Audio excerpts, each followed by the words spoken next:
think you understand me. You think you... Hello and welcome to Blunt and the Beautiful. I'm Kate. And I'm Tansy. And today we're going to talk about a really light topic. Yep. Grief. Rock and roll. Okay, cool. So the reason, and neither of us are in a state of grief at the moment. No.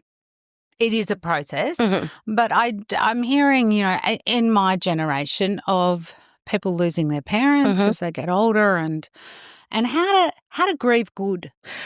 And I think by virtue of terrible circumstance, you and I are not an unknown to grief. Well, that's really interesting because someone said to me once, "Oh, you've had so many terrible things happen to you." And I said, "Well, yeah, but I've also I don't run away from the big shit." I think you and I have had relationships with friends, and we will talk about this, that we have been a little bit attracted to the bird with the broken wing because they're fun. Yeah, they absolutely. are fun, but they're also damaged and they don't always make it to adult bones. Absolutely. Look, I've had a parent die, a standard grandparent dying. I don't have any grandparents left, but I have had friends die. Yeah. And I had quite a few friends die. Absolutely. So am I the death watch beetle? Yeah. Was it from Practical Magic? Yeah. Clicking in the floorboards? Yeah, I'm clicking in the floorboards. If you're friends with me, you might die. No, it's true. I have had some friends die very early and grief is a really big thing in my life, and I have had to get counselling for it. Absolutely. And how to grieve good. So I want to talk about it through the stages of grief this episode because I think we can't just dive into the ugly moments. Well, yeah, and I don't want to sit here being like, fucking show us bring out your dead as our qualifications. Yeah. So the first moment of loss. So my first moment of loss was my friend who committed suicide when we were 18. And it was shocking and it was violent and it also wasn't a surprise. Yeah. Your first loss was quite similar, but I was 15 and one of my oldest, closest friends committed suicide after being unwell for quite a while. And it wasn't a shock, but it was shocking. It was a shock because I think I was just young enough that I didn't know that was actually going to happen. Right. It was not a shock to know that she was unwell and to know that she was hurting, but it was a shock to know that she was gone in an instant. So obviously, my friend who's a psych talks about clean grief and dirty grief. Yeah. And there's a difference. So when my dad died after 11 weeks, diagnosed with pancreatic cancer, it is a very clean grief. Yeah. We all got to say goodbye. We all got to have some special memories with him. It wasn't painful, it was a very clean death. He was very lucid for a long time, until right at the end, he was present, he was soaking it all in. Yeah, loved it. Just loved having everyone around him, even on his deathbed. The messiness of suicide or murder or someone missing that you never have an ending with, that is dirty grief. Absolutely. It's ambiguous. Yeah. It feels like such ambiguous grief. And any sort of grief, there's always anger in grief, and I know we'll get into that in our 5 stages. But the anger around dirty grief, the resentment, it's true like fury. Yeah. And you feel, for me, it's a betrayal that you feel when someone has suicided. And I understand the mechanisms of suicide. I understand the frontal cortex isn't working. There's a great David Foster Wallace quote where he talks about, and he ended up suiciding. He talks about you're in a room and there's a balcony and it's 15 floors up and there's a fire behind you. Are you going to get burnt or are you going to jump? Yeah. You make that decision. There's also lots of evidence to show that when people have committed suicide, the frontal cortex isn't working. There's no thought about what happens afterwards. But the grief mixed with PTSD, mixed with the kind of duplicity nature of it, the lying that some people go to say what they're doing and they're not really doing that, the betrayal, and the thinking, what did you think was going to happen to us? Like that's enormous. Oh, absolutely. The betrayal feeling like you didn't consider me. Yeah. You didn't consider what happens to me, what happens to your mum, what happens to, you know, all the people around you. And it takes a really long time and a lot of work and therapy to even begin to understand on an emotional level, because you can understand something logically and it not resonate with you whatsoever emotionally. Getting to a point where emotionally you understand that they didn't consider you because they couldn't. Yeah, yeah. It was a moment of, it goes so against what we know instinctively to do as humans, to end your own life. It is completely the opposite of everything we're wired to do. Yeah. So to be in a space where that is the result, it requires so much to be so wrong. Yeah. Yeah, it does. And I think for like if your parent or your grandparent has died, or even your partner or whomever it is, and it's say been from an illness or even something sudden like a brain aneurysm, and you can see that person and you can understand the science and the physiological reasons as to why they have died.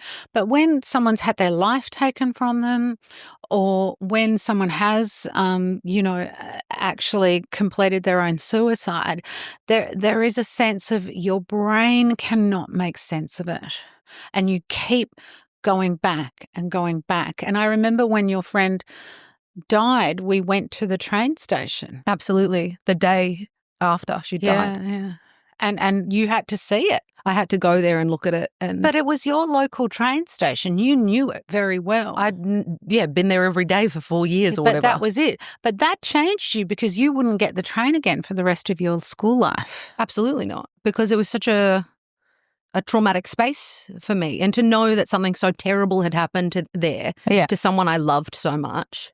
And the result of that was not only her not being around anymore, obviously, but also what I internalized, because it's almost impossible to work out the appropriate response to loss like that, but also because I was 15, it felt like abandonment.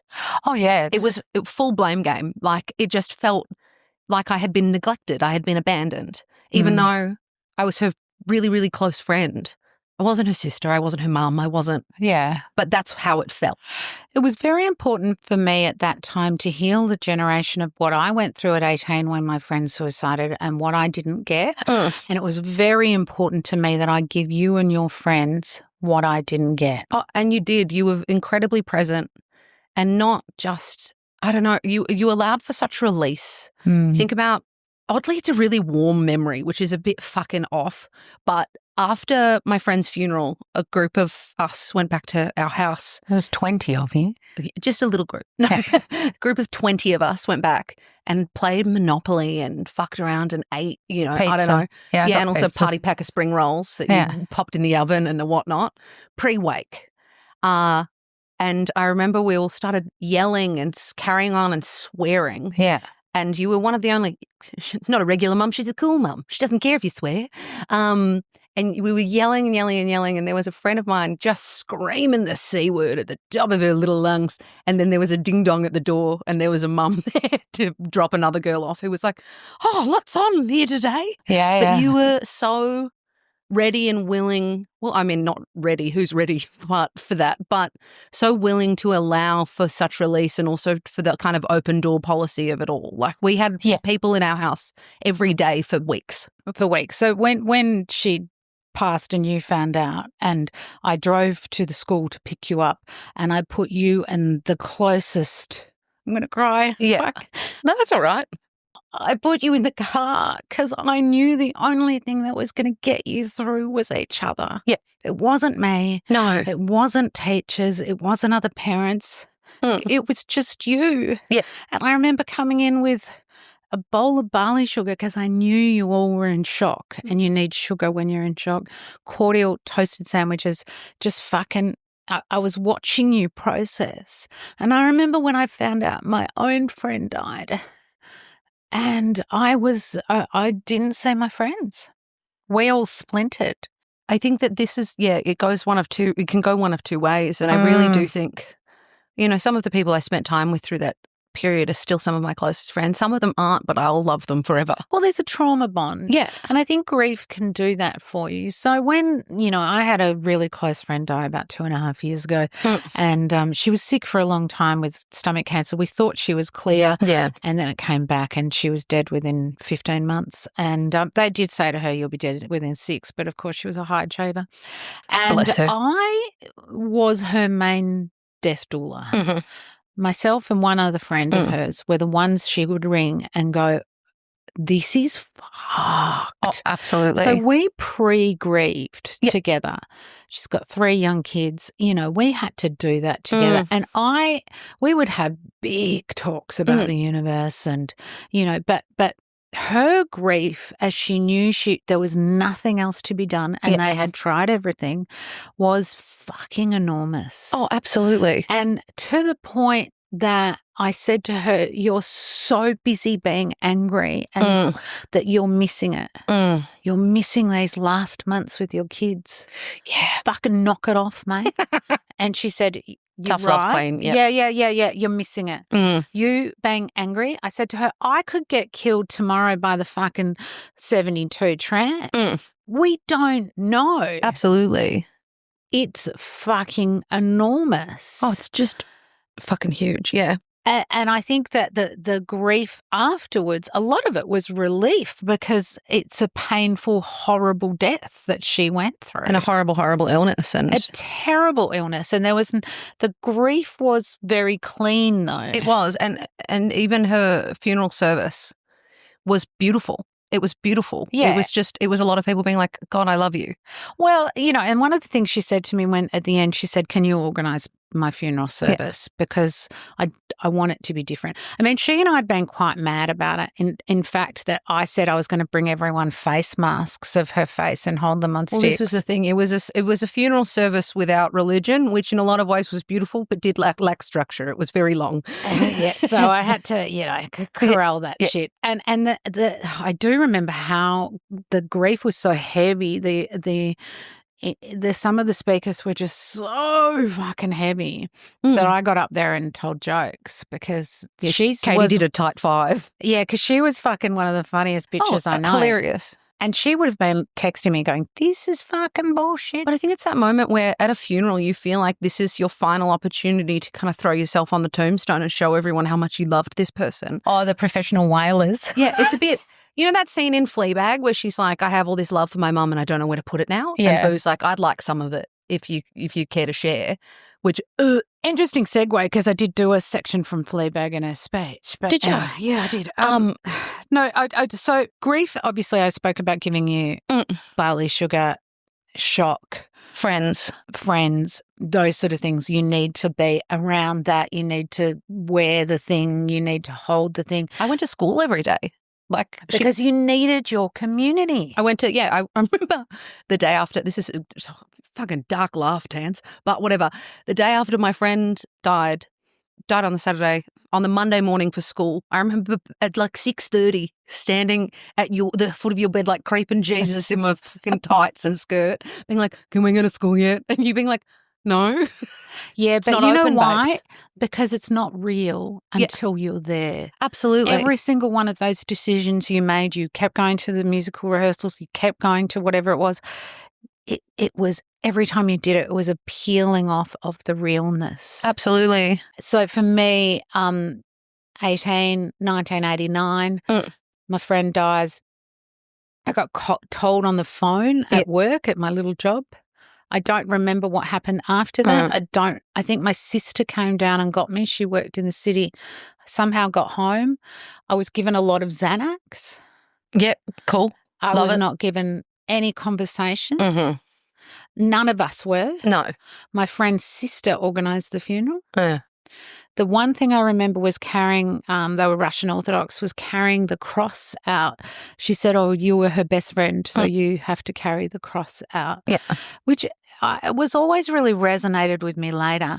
It was a 42-degree day in Collingwood. We all had to carry candles with fucking paper plates around them. A couple of them went on fire. Well, Christ. I know, it was a fucking shit show. Anyway, and I remember walking out and going, I feel very special for carrying the Russian Orthodox cross because it was really nice to be recognised. One of the things about losing a friend is that there's no real groups for losing a best friend. No. And there's a Xavier Rudd song about there's no real pain like losing a best friend, and it's always resonated with me. And so when my friend died of cancer, I said to her best friend, there is no pain like this for you. No. And I checked in on her more than anyone else. You know, I'd send her photos. Do you remember when you guys did this? You know, because I was like, there's no fucking support group for, the death of a best friend. Yeah. There's partners, there's parents, there's grandparents, There's children. Yeah. There's not best friends. And sometimes your best friend is your soulmate. Absolutely. And I'm not talking, like, it's platonic soulmate level shit. Absolutely. So, I also think you need to normalize really weird shit that you do in grief. Yeah. And almost kind of, I think that we're really bad at grief in a Western society and as a modern society. It's ugly. I mean, It's how so long's buggers. fucking family leave? Like 6 weeks? You're not over it yet? No. Like someone said to me after my friend died, it was a year after, I said, are you still sad about that? You said heaps. Yeah, and heaps. I said, I will be sad about that for the rest of my fucking life. You don't get to tell me when I get over the thing. Well, at the start of this episode, when you said we're not currently grieving, the thing in the back of my head, I was like, kind of are though, because it doesn't stop.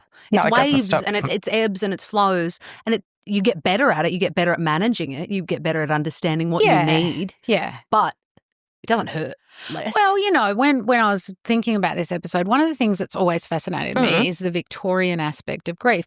Now, most women died of childbirth in Victorian Fucking times. kill me. Yeah. Fucking, you know. Yeah. And a lot of women who died in childbirth during Greek and Roman times were considered warriors because it is like going to war. But I think the Victorians had a time thing for grief which was really good, which you wore black for a full year, which is a Melbourne person, that's very normal.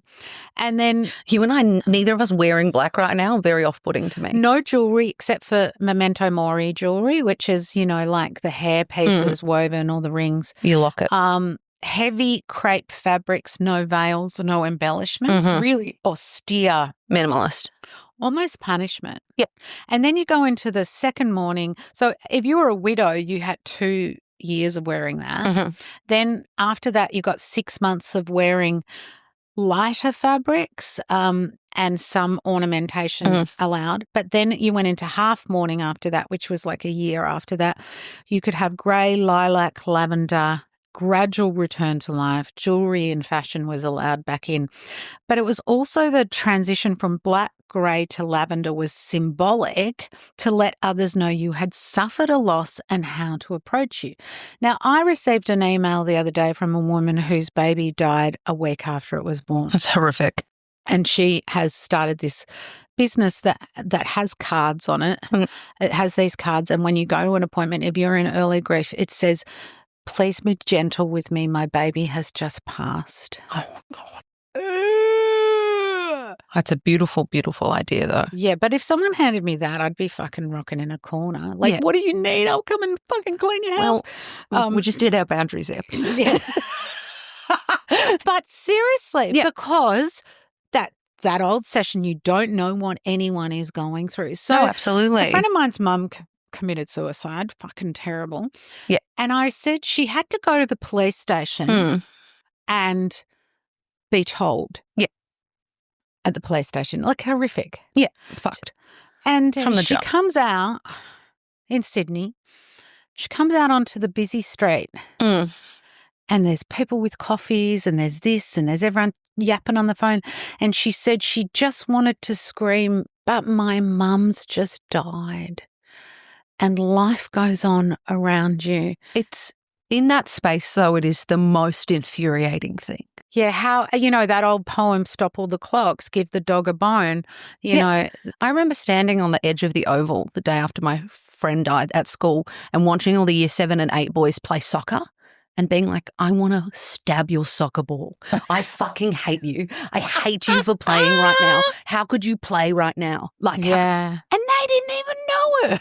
Yeah, They didn't know who she was. We're in different sections of the school. But, in Victorian times, they would stop the clock at the time of the person's death and they would remain on that until the end, until they moved. If you marry a man whose wife, in the Victorian times, whose wife died less than a year ago, you have to join the mourning.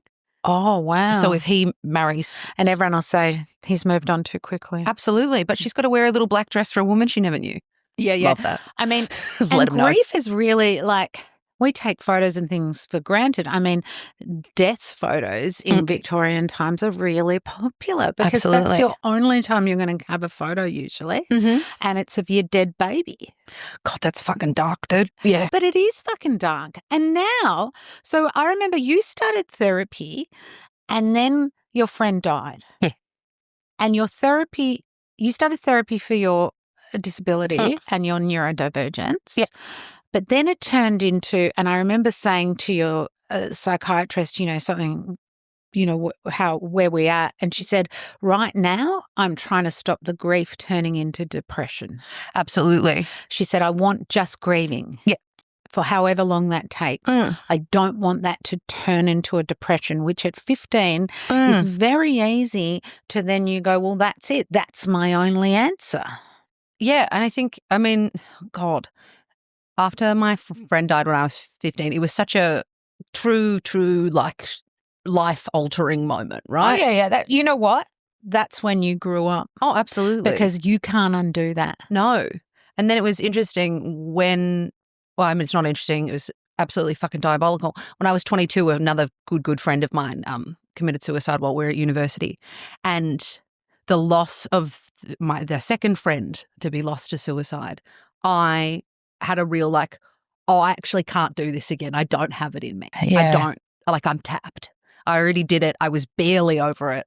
And we're back. I can't do that, which is when my arm pain started. So I immediately just said, no, thank you. So your feelings about his death, you channeled into your arm. Absolutely. Because I couldn't, it felt like part 2 was not going to work for me. Well, grieving is exhausting. Oh, it's so taxing. You're absolutely dehydrated. Oh, yeah. You got piss holes in the snow for eyes. Oh, you're sore. Everything's sore. You're tired. You have that horrible feeling of waking up where you think everything's normal and then you remember they've gone. Mm-hmm. And this is the difference between clean grief and dirty grief. When you have clean grief, when I knew that my dad had pancreatic cancer and I knew that's a fucking no comeback from, and there was nothing, and he was incredibly graceful in his death. Oh, absolutely. He was pure class. Yeah. He was like... the only thing he said to me was, I've got a lot of things I wanted to do. And I said, well, fuck, that's a bit shit. Anyway. God, the shed's a mess. It is a fucking mess. But I mean, it's really hard because I believe the dead visit you. And in your grief, you will receive messages. You will receive gifts. Yeah. The dead bring you gifts if you remain open to them. So the night my father died, I dreamt that he came to me and he said, I've got a grandfather clock for you. And I said, what do you mean? And he said, I've got this clock. And he had this fucking clock. And I said, oh, well, there's no time in it. And he said, no. We don't need time. We're always going to see each other. And I went, oh, that's nice. Woke up. I'm big into dream symbology. I was like, okay. And I told my mum and she goes, fuck off. Well, she didn't say that because she doesn't swear, but she went, no. And I went, no, it is. And she goes, come here. My dad was a toy maker. Yeah. We went into the shed and there was a tiny grandfather clock that he'd been making for me that didn't have a watch part in the middle yet. Bless him. God bless him. Thanks, Pete. Love you, Pete. Yeah, so that was so healing to me. The symbols in grief of white feathers. Yeah. Different birds. So my friend's mum just died and her mum always said when she saw a magpie, oh, that's my mum, that's your grandma. The day she was dying and my friend was with her, there was a magpie sitting outside the window all day just watching them. Oh, gorgeous. And then when she passed at about 8 o'clock at night, her brother rang to say, my entire balcony is covered with magpies. I've never seen it before. Just unbelievable. Like that's feeling those things in times of grief Yeah. are so fucking healing. So I obviously a very close friend of ours, she died when she was 35 of breast cancer. And as ever, I was the practical pig friend of hers. And I was in her inner circle. I wasn't her best friend, but I was very much in her inner circle. And she died in Sydney. I tried to go up to see her. We knew it was terminal. We couldn't get there because she just was in and out. Yeah. And her husband said, look, she's just not well enough. And so I went to some fuck off posh flower place in Double Bay. Love it. And I said, I want the biggest fucking thing of flowers you have. I want all the delphiniums. Rich bitch. Opulent. No. I was like, fuck it. I can't get there. What I was going to spend on that weekend, I spent on those flowers. You said, in lieu of presents. Yeah, please this take is like these a flowers. Meghan Markle overdose, right? Absolutely. And anyway, I had them delivered to the Mater or wherever she was dying. And her husband said to me, they were the greatest gift. She always wanted them. She said, move the flowers so I could see them.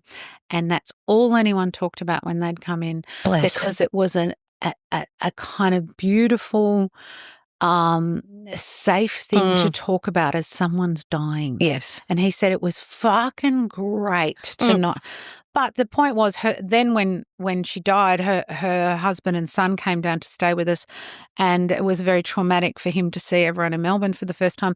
And her son decided to stick a Lego gold coin up his nose. Very stressful on my watch, I'll be honest. Yeah, but that's okay. And so that whole weekend was taken up with the funny story about this kid putting a Lego coin up his nose.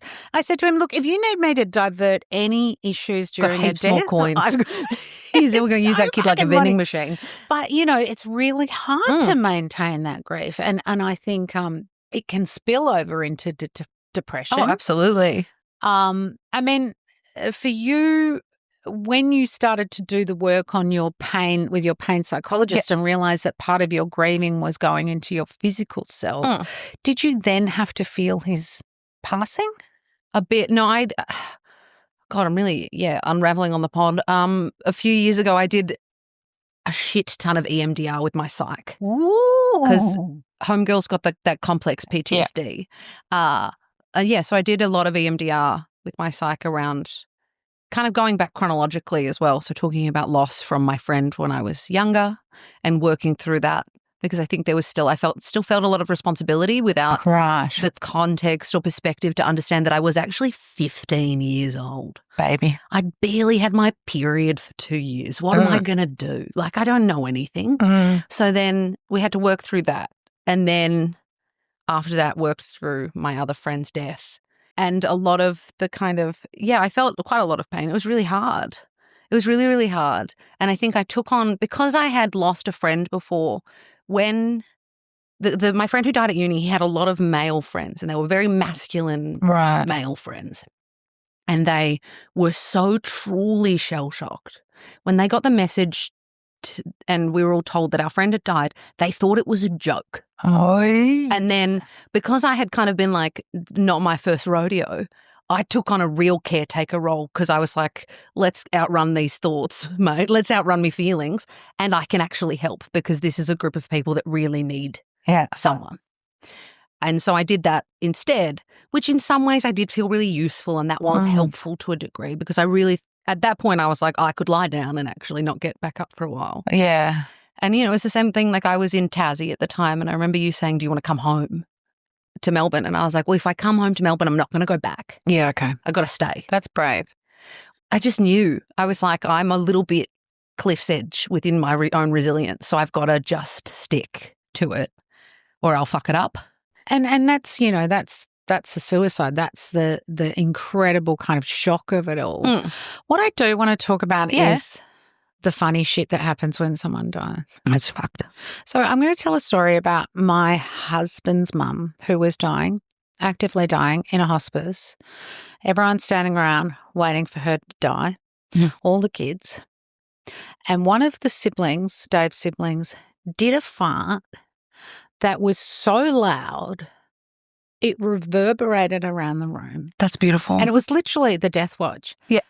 And his brother said, well, fuck, if she wasn't going to die before, That's going to fucking kill her now. Good joke. But when you're at that edge, that was the funniest fucking absolutely. thing Everything's so that fucking heightened. has ever happened. Mm-hmm. And it was perfect. Oh, yeah, it's It was beautiful. perfect. The fact that she died not, fucking 8 hours after that was so fucking great because that family are quite irreverent.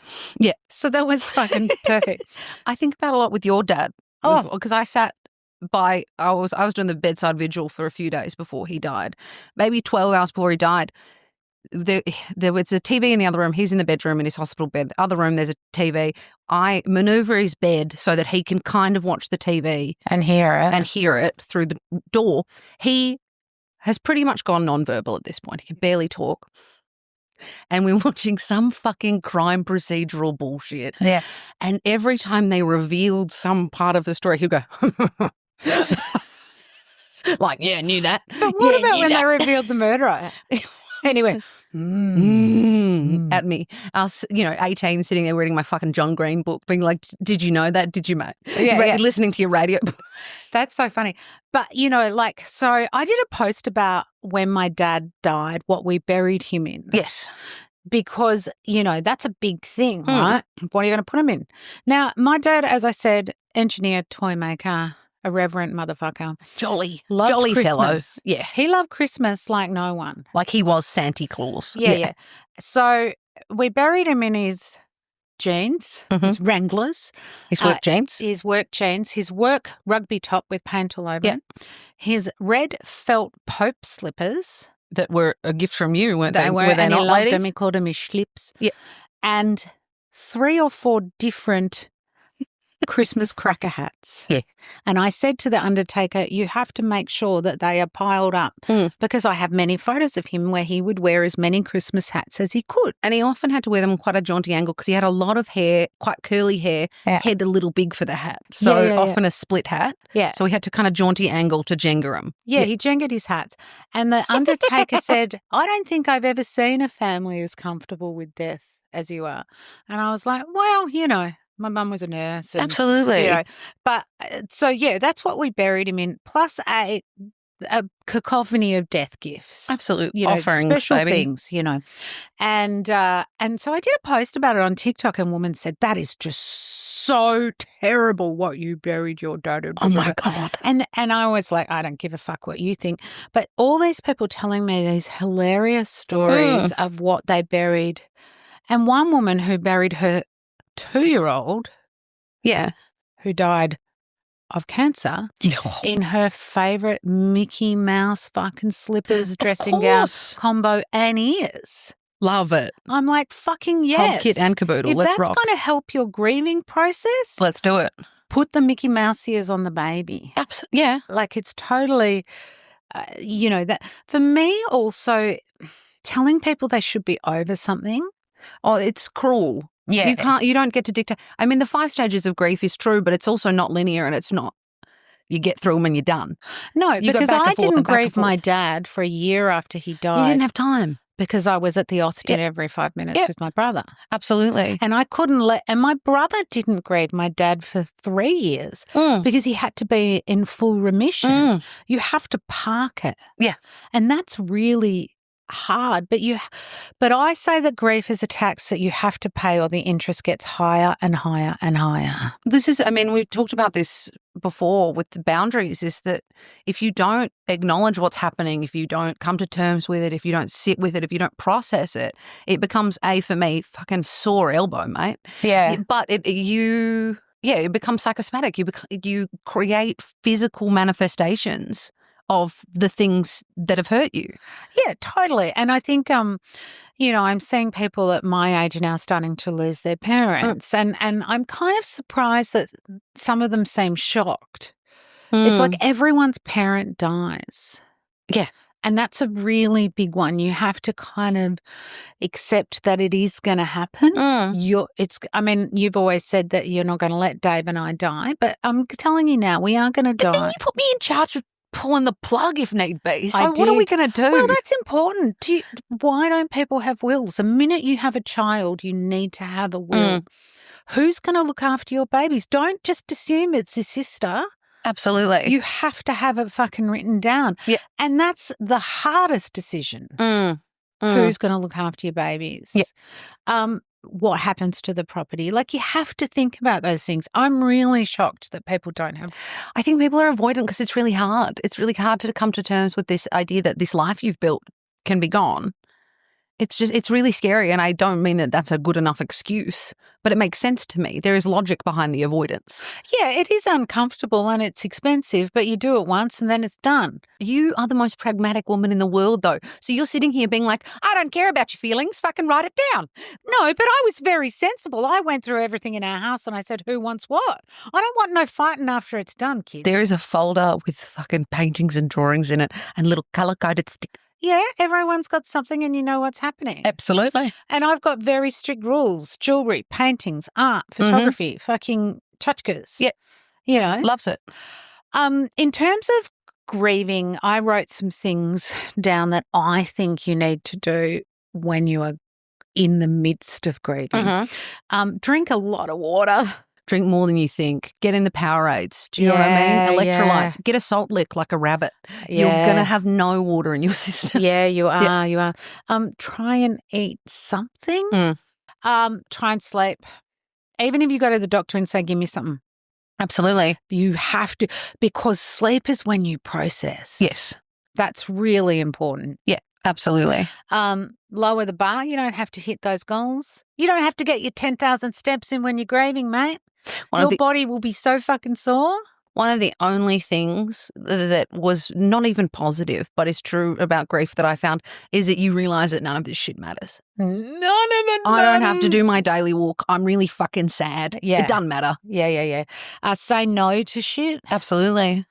So when my friend died. It's a beautiful excuse. I'm sorry, I'm sad, I can't When my come. friend was dying, she said, I want you and a few others, she listed a group of friends, to come and wash my body. And I said, no. I am not washing your nude body. Stop watching fucking death doula shit. No. And she went, is that weird? And I went, that's so fucking weird. You said, I don't see you with your mutt out now. Why am I going to see it then? What's the plan? It's a little bit Garden of Gethsemane, isn't it? So I said no to that. Yeah, feel it. Try and do stretches, a bit of yoga, like something, keep your body, you do a very tense when you're grieving. Oh, you're wearing your shoulders like earmuffs, mate. You're all up here. You are. Tell someone you're not okay if you're not okay. Don't try and push through it. There are lots of online resources you can use. There's friends. There's your GP will listen. Also, you win no prizes for stoicism. Yeah. Stoicism is in its place okay, but in those moments, fuck, it's going to bite you on the ass. It's just being like, no, I can handle it. No, you can't. No. You need your people around you. This is when my friend died, this is your biggest takeaway from your own experience. Yeah. You need your people. It's not me you need. Yeah. You need your friends. Yeah, absolutely. You don't need, I can't fix this. You and your friends have to process together. Avoid making big decisions. Absolutely. That's a big one, isn't it? Yeah, very reactionary. Yeah. I think little rituals. Go on, little Richard. Okay, so when your friend died, we went to the Westfield and we found a jewellery shop and you bought a locket and you put a photo of her and you in it. And you got an engraving and you wore that for a solid how many years? Maybe 6. Yep. That was your touchstone to her. Yep.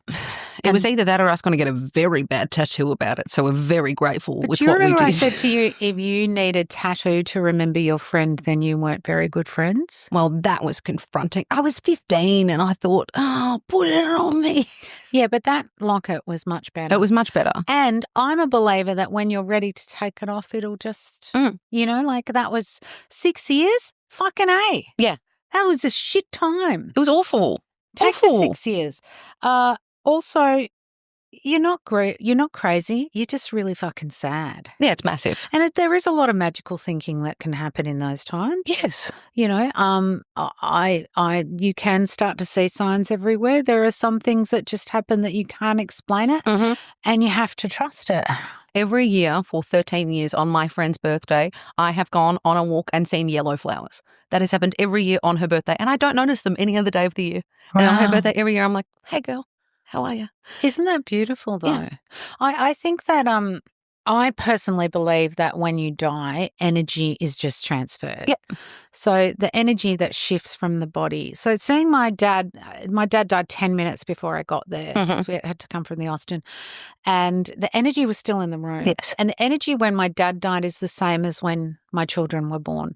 It's like a starburst. It's fucking amazing. Yeah. It's incredible energy. And my mum, being a good old nurse, opened the window, which is the classic let the soul out. Yeah. And he was there and he was there and he was there and then he wasn't. Yep. And it's so powerful if you can, and that love, the love is so fucking big at the end. If you can hold it and feel it, it is exactly the same as when my children were born. That's beautiful. And it is that starburst energy that comes in. And everyone has their way of grieving. Yeah. As long as you're not hurting yourself in that grief, that, abusing drugs or alcohol or any sort of self-harm. Yeah. I think that when it tips over into that, you have to really step back and get some help. Absolutely.